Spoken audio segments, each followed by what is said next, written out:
Welcome to Point to Hawk, to another Steel Division replaycast. And if the last time I wanted to showcase the Lufthansa Division, this time I will showcase how I played 3rd Armored and give you a few tips. I obviously still haven't received any replays, it's only been a few hours since the last one, and so I will be casting another one of my own games while I'm waiting. My allies are going to be Vasily Chuikov and Sergei Stone, both of them playing as the 3rd Armored. And the enemy team is going to be Deuces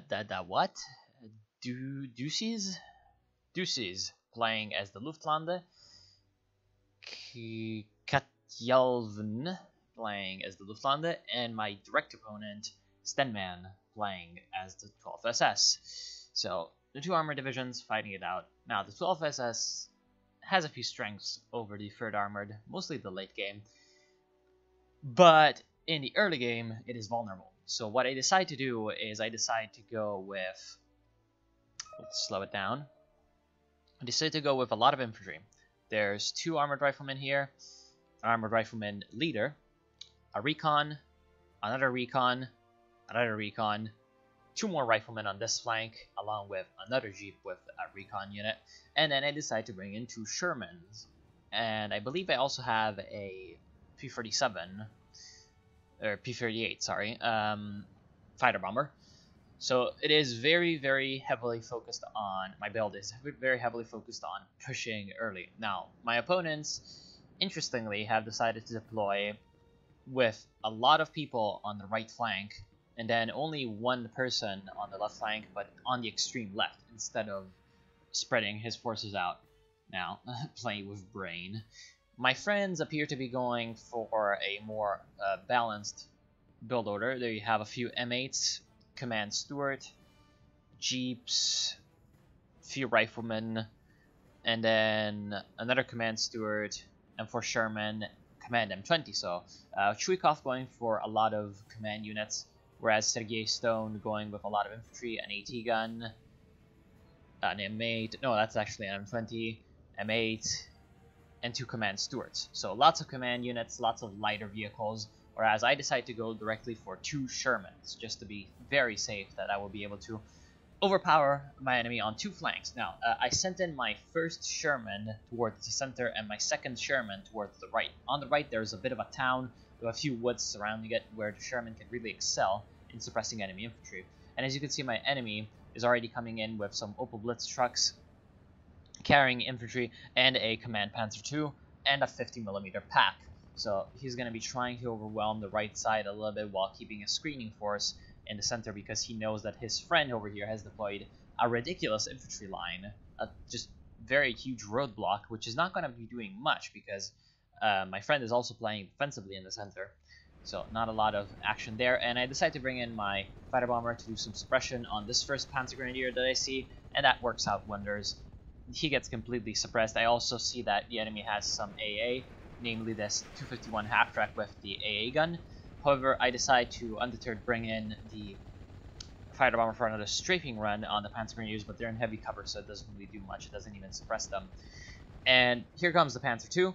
Panzer II badly matched against the Sherman. Sherman's going to be able to just completely destroy everything. First kill on a truck that was carrying some infantry. He was trying to get into this building, I think, with his infantry to provide some flanking fire on my troops, but that would have been not too great. Now, right now, my half-track decides to push up a little bit too far and gets shot at by the pack, but the Panzer II gets hit by the Sherman, and now I can bring in the Sherman along with the second half-track. I will be targeting the pack while the pack is shooting at my other half-track that's running away, and I decide to pin him down. While he's pinned down, there's not much that he can do against my Sherman, and he's going to go down. So that was the main threat to the Sherman at this kind of range. Let's check out what the ranges are. At 600 meters, the pack 38 would have been able to deal some damage to my Sherman.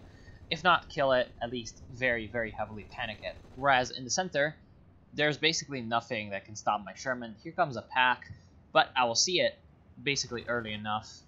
Thanks to my recon that's around here. Wait, no, I have no recon here. So I'm actually in the blind. That was very risky for me pushing out that Sherman. I'm bringing in my planes, as always, to do some strafing runs on enemy units that appear too close. And now I see the pack. It fires a little bit too early and misses, and my Sherman finishes it off. On the flanks and in the center, it seems like it's a bit of a stalemate. These two players are hitting each other with their air forces, and in the center there's really not much going on. There's some recon action, but not really a lot. Luftlande is obviously very focused on infantry. And honestly, on the left side of the map, there's not much that the Luftlande can do against a good third armored player. But in the center, I feel like this player, Katjelvun, should have been pushing much more aggressively against Sergei Stone. Because in the center of the map, there's a lot more, except for this stretch, there's a lot of orchards, trees that you can use for cover, whereas on the left side of the map, there's this big open plain, there's this open space, and I guess on the extreme left, you can do some nice work with the infantry and on this orchard. But in general, it's just a little bit rough on some of these areas, whereas some of the other areas could be used by a smart player with the airborne and do some damage in the early game. Phase A is the most important when you're playing with somebody who's going to be stronger than you later on.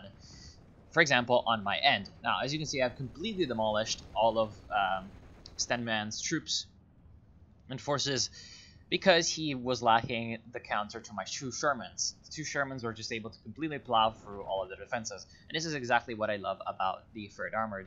When you get those two Shermans out in Phase A at the start of the game, they're just very, very strong because not a lot of people are going to be expecting the firepower that you can bring out with them. They're extremely effective against infantry. They have a 4 high explosive value. I thought it would have more. Okay, well, it's still a pretty high explosive value for a tank that you can use in Phase A, and it has, most importantly, 3 machine guns. So that is exactly what I love about the Sherman. Over here, I get pinned down by a 251 half-track with a gun, and I'm trying to bring in my second rifleman squad through the woods and to destroy this half-track with bazookas. In the meantime, my opponent brings in a mortar half-track and tries to suppress all of my units. I'm using my command infantry to try to bolster the morale of all my troops around here, but it's not really enough.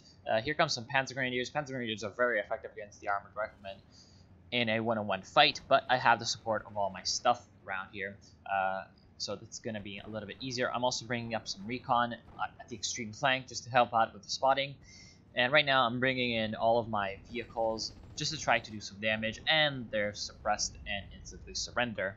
So that's what you have to be very careful of with unsupported infantry and tree lines. Yes, they can do a lot of damage to enemy vehicles and they can destroy them in one shot when they're very close. But at the same time, when they're very close to the enemy and the enemy suppresses them, they're going to surrender instantly. So that's what you have to be careful of. In general, being at close range with the enemy in Steel Division is a high-risk, high-reward move.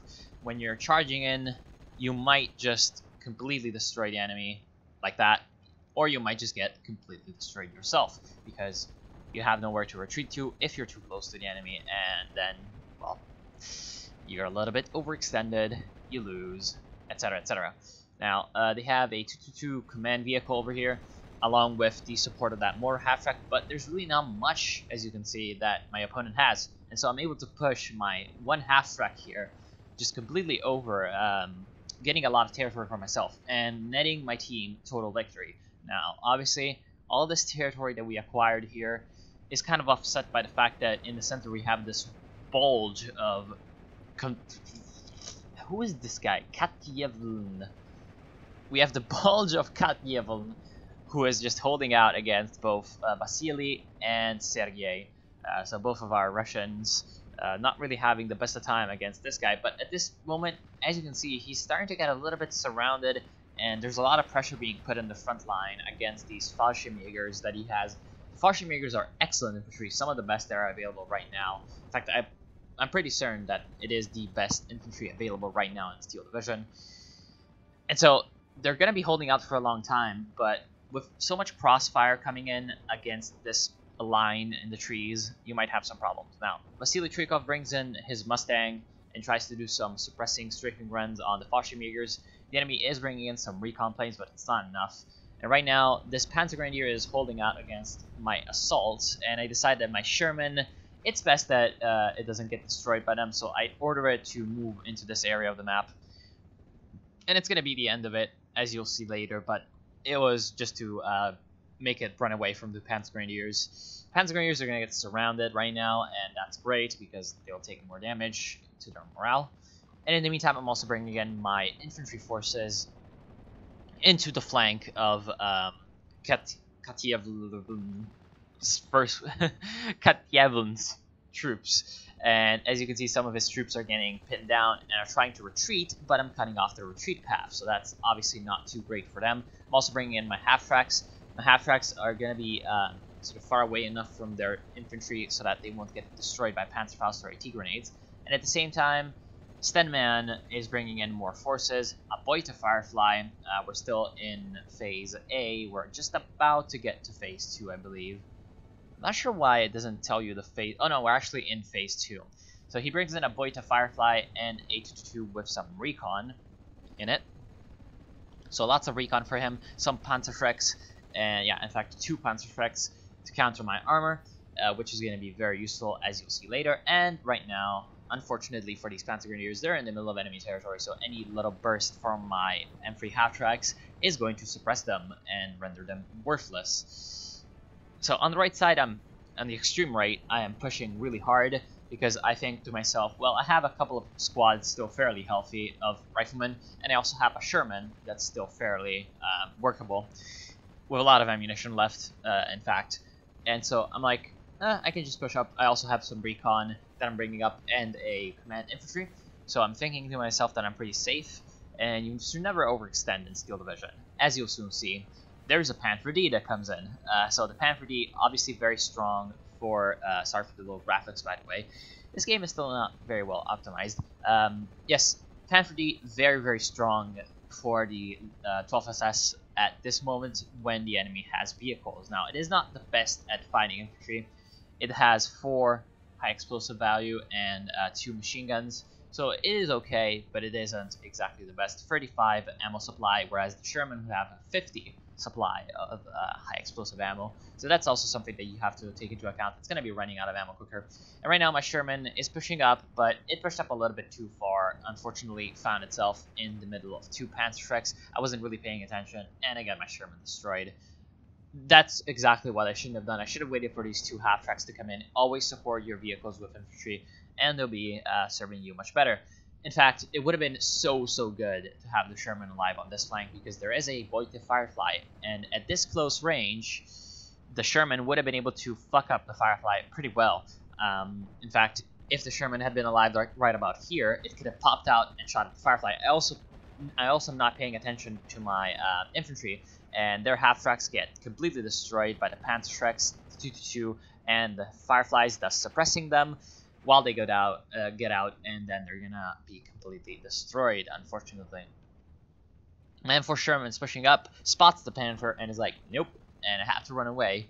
But at the same time, the 232, which is the recon vehicle, and recon and command vehicle, suppresses my Sherman, and then the Panther gets in a killing shot. Very easy for the Panther to destroy the Sherman at this kind of a range. As you can see, about 800 meters away. The Sherman really cannot do much to the frontal armor of the Panther at that range, and so the Panther has free reign with its 18 armor penetration against the Sherman's 10 armor. And that was really nice for my enemy, because now he's going to have pretty much free reign with his Panzergrenadiers, because I can't really use my Sherman to defeat them. And right now, also my my 1 armored rifleman that's left on this flank is really not going to be able to stop 2 Panzergrenadiers, because the Panzergrenadiers, again, they're better than the riflemen.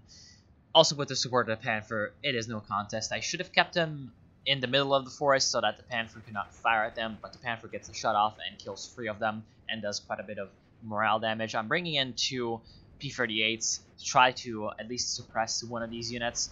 It does do that pretty nicely and pins them down, but it will only slow them as I try to retreat my forces from this flank. Let's speed it up. In the meantime, in the center, looks like the M4 from Vasily Trikov is pushing up, and there's some Erzat Truppen from Deuces And they're not going to be able to do much against that Sherman, unfortunately for them. So it is a very bad move to bringing them in. But they're actually kind of covering for this 37mm pack. 37mm doing some damage on the Sherman. Vasily Chuikov actually makes a pretty big mistake, and he turned the Sherman around and exposed the side armor to the pack. But when the Sherman retreats, it exposes the front to the pack and decides to have frontal armor against that very, very not dangerous enemy anti-tank gun. There's a Henschel on the field for Deuces. Deuces is also bringing in tons of supportive troops. So a few packs, a lot of AA, and looks like also some mortars. Granatwerfer for 50mm and another Granatwerfer for 50mm. So 2 mortars. Looks like 3 AA guns. Yeah, 1 AA gun, 2 AA guns, 3 AA guns, 4 AA guns, 2 pack 37mm, and lots of Panzerfreck infantry.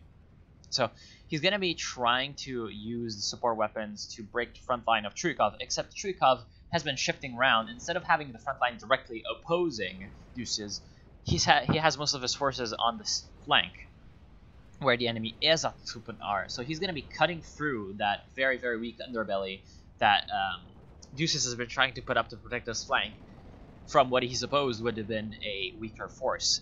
Whereas Chuikov is not thinking in the same way and is going to be asymmetrically fucking him in the ass. Now, on the right side, I have brought out a Jumbo. Immediately when I saw the Panther, I decided to bring in a Jumbo because the Jumbo has 21 frontal armor, with the Panther's 18 armor penetration. At maximum range, the Panther can't really do anything against the Jumbo. So the Jumbo, with its 11 armor penetration, is also not that good against the Panther's 12 frontal armor, but it is definitely a better match. And the Jumbo, you get 2 of them, whereas I believe the 12 SS only gets 1 Panther D in Phase B. In the Phase B card of the Third Armored, you get 2 Jumbos, and they're very, very useful. I always bring out at least 1, because they're useful against both enemy infantry and enemy vehicles. It has 60, count them, HE rounds, which is very useful. I also bring in a P-38 with bombs. I found that bombs are superior to rockets in almost every way, except maybe suppression. And right now, the Panther actually exposes its side armor to the Jumbo, and the Jumbo kills it. So that was very, very good for me, because that Panther would have been a very, very big annoyance to my very, very unprepared troops against it. Now, I'm bringing up my riflemen through the orchards, and I'm just making sure whenever I am pushing that I look at my top left counter with the requisition points, and I always use the points that I have at my disposal. Especially in such a heavily wooded area like this, armored riflemen are very strong. They're going to be taken out by enemy Panzer Grenadiers, especially when they're supported by command units or their veterans, such as this Panzer Grenadier. It is Vet 1 with the 232 supporting it. Wow, I did not know. I did not know you could do that. Well, that's actually very useful. Anyway, yeah. They're actually getting supported by the 232, and they're going to be very, very effective against my armor riflemen. But as you can see, I decide to just swarm the enemy. Now, it looks like the 232s completely destroyed one of my rifleman squads, and there's also the Beute Firefly to think of. Now, the Beute Firefly is very expensive and is very, very effective in Phase A, and it destroyed my Bofors that I brought up to just hold out the enemy air forces. So it is going to be something that I have to think about. But at the moment, I have a little bit more pressing concern, aka this Jagdpanzer IV. Jagdpanzer IV at maximum range, not going to be effective against the Jumbo, but it is definitely going to be good enough to at least panic it.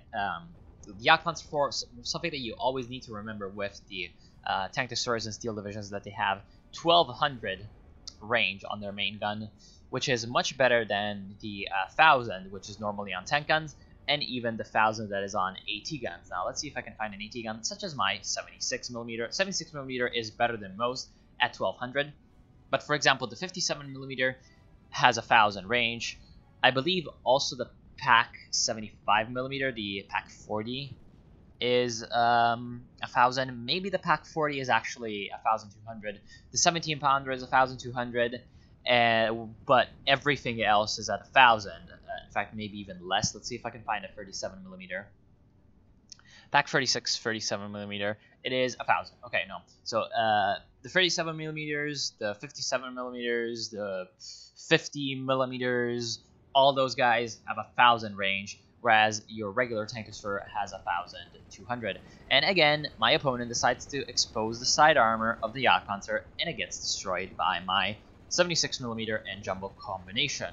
Now, what's very good is that the Phase 2 76mm AT gun that you get as the American Forces, the 3rd Spearhead, has a 2-level veterancy by default. So when you're combining it with a leader who gives it a star of experience by itself, it gets 3 levels of experience by default, which is very nice. It's going to be very, very easy to keep it on the field. Now, the Boy to Firefly pushed up way too far, and I decide to bring in my infantry to flank it. It panics it, and then completely destroys it with bazooka. Then I notice that my bazookas are running out, only 1 round in this squad, and so I bring in a supply truck. It will be coming in soon enough on the field. Right now, my teammates are doing fairly well. There's a 76W from Sergei, and it's going to be slugging it out with this Panzer III, it looks like. But in this area of the map, tanks don't appear to be too effective, because there's just way too many tree lines that are blocking in their line of sight. And then once they do move into an area, they get funneled into a choke point and destroyed by some kind of AT gun. That's not very pleasant for them. In the meantime, basically my pusher has forced Deuces to bring in a lot of Ersatz-Truppen and different units to sort of bring in a front to stop my penetrations. Although they really weren't all that substantial. That's exactly the strength of the American division, to bring in units on half tracks and then have the half tracks push around the map, providing you with terrain and territory control. So what that does is that it creates these sort of bulges in the line. Wherever you find a gap, you just thrust through with a half track, and the enemy is very worried that you're coming in with your troops, quote unquote, against your enemy's sort of backline. And so what they do is, oh no, there's a bulge in my line, and they spawn in a bunch of troops in panic just to deal with it, and it's just a half track or 2. So that is very, very good to confuse the enemy. For example, if there was a opening right now, I could bring in this M3 half track and just push it on over and scare the enemy that way, and also bring my team some points while doing it. Right now we have 54% map control, and looks like it's mostly held up by the left flank and a little bit by the center. Sergei has been pushing very nicely, would seem, with the support of a couple of mortar half tracks, it would seem, who have been doing some very nice job at suppressing the enemy infantry and allowing the mechanized forces of Sergei to push. I'm also bringing in my P-38 from time to time just to bomb in a few of those infantry units. Infantry units are extremely vulnerable to bombs. It's very hard to avoid the bombers, especially because they're quite fast and the bombs fall very quickly. So that's also why I find them better than the rockets, because the rockets, yes, they're going to be good at suppressing the enemy, but the best form of suppression is death. So if you can kill the enemy, that's just much better. And here comes another Jagdpanzer IV hiding in the trees, as those Jagdpanzer IVs are supposed to do. But at the same time, I have my jumbo and 76mm AT gun combination, and this time I'm being much more defensive, as you can see. I have more forces than I had before, but I decide to be more cautious about it, and then only push whenever I have the support of vehicles. For example, as you can see here, I'm pushing with my riflemen when my half tracks are ready to provide fire support, and when my jumbo is ready to provide fire support. I, for some reason, decide to bring back the jumbo, exposing its rear armor. I'm not sure as to why I decided to do that, but I guess I misclicked from G to just right click. I bring in my my rockets just to try to destroy this Möbelwagen, but the Möbelwagen doesn't get hit by the rockets. And here comes a couple of BF-109s from Stenman. I think this was a mistake from him. I think he should have bought more combat troops instead of air forces, because really my air forces were actually kind of focusing on Katyevin and his infantry, because they were a little bit easier targets than what was happening on the right side, especially because of all the woods on the right side. I had less intel on what was going on there than what was going on in the center, thanks to Sergei's scouting efforts. In the center, tons of infantry from both Stenman and Deuces and Katyevin, so all 3 players, are kind of repulsing my pushes. I'm trying to bring in some of my riflemen through this gap. I saw that there was a bit of a gap here, so I spawned a few units to just sort of seal it, and then I discovered that there's a lot of enemies, and so I'm going to have a bit of a hard time pushing through here. But my teammates, at the same time, also are having some success in the left side of the map, while I am just pushing very, very hard on the extreme right. Now my front is very, very strong with tons of riflemen that I brought out, and I decided to push in through this wood because I saw that there was a Wirbelwind and a supply truck resupplying it, along with a mortar. So some very, very vulnerable troops and vehicles to just an infantry attack through the woods sneakily. I was just hoping that there weren't any enemy infantry units in the area, and it looks like Stenman is either out of infantry or not buying any, which is definitely a big mistake, because you have to always be very careful when you're playing any division, really, that you have enough infantry, because infantry is the backbone. Infantry goes into the woods and protects your vehicles. No matter how strong your vehicles are, if you don't have infantry to cover them, you're going to have a hard time. And so, in general, you should always be wary of that and not either waste your infantry or have too little infantry or not get any infantry when your infantry is out of action. Right now, I'm bringing in just a lot of Shermans to support my riflemen. My riflemen easily destroy the supply trucks, the mortar, and the Wirbelwind from close range. And then there's the Jagdpanzer over here. I'm trying to bring in my other rifleman squad and destroy it, but I don't see it yet because it's in the middle of the orchard. So this is why you have to always be very careful with your vehicles to get into that yellow cover and get them hidden, because otherwise the enemy is just going to be taking advantage of your weakness and destroy the vehicles while they're in the open. So again, good play with that. And he's also coming in with a Panzer IV-H. As soon as I see the Panzer IV-H, I know that they have a Sherman Jumbo nearby, and the Jumbo can be very effective against the Panzer IV-H because the Panzer IV-H's armor is quite lackluster, while its gun is very good. So what I do is I bring in a few aircraft to stun the enemy tank. I'm not really seeing them coming in right now, but I will do that, and that's one tactic that I like to defeat enemy tanks. It's just to bring in a couple of rockets to stun it down and then chase it down with your own superior vehicles, well, superior in morale at the point. My riflemen are trying to push up through the orchards and the trees. They destroy some enemy recon. This is going to be a very, very easy fight. And I'm also bringing in a few other riflemen to sort of block the spawn point over here, just to prevent any enemy troops from entering that area. And right now, on the left flank, it seems like my allies have brought in a Calliope, which is going to be very useful against this concentration of infantry. Unfortunately for Deuces, he's got a Panzerschreck that's out of ammo, just staring directly at the Calliope. The Calliope is 200 points, so it is a very, very big prize. It can also do a lot of damage. And here comes a Junkers 88. In fact, two Junkers 88s. But what's really funny is that I'm way too close to the action for the Junkers 88 to actually have a clear run, bombing run that essentially can drop in the bombs. Like, it needs a certain distance between where you order the bombing run and where the unit is for the bombing run to actually succeed. And that was too close to the front line for that to actually happen. So that was pretty funny. And that's going to be the end of the game. Now, it's showing, I'm not sure whose stuff. And unfortunately, okay, hold on. Oh, so these are the stats. Okay. So I've used the profile. Okay. So it looks like these people played not a lot of games, which is sad. And on my team, we had not a lot of games.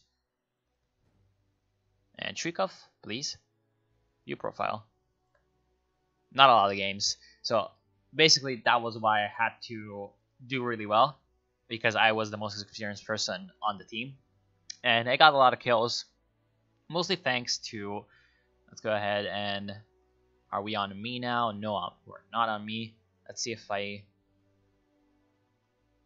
nope, it doesn't look like there's any way to switch to your view, which is sad. Oh well. Wow, that was a very nice recon, anti-tank recon, destroying an armored leader. With an anti-tank recon, how's that possible? Oh, I'm guessing that it destroyed the leader while being in the half-track? Yeah, I guess so. So I destroyed the half-track and the infantry squad that was in it, destroyed a command vehicle, destroyed a Stuart.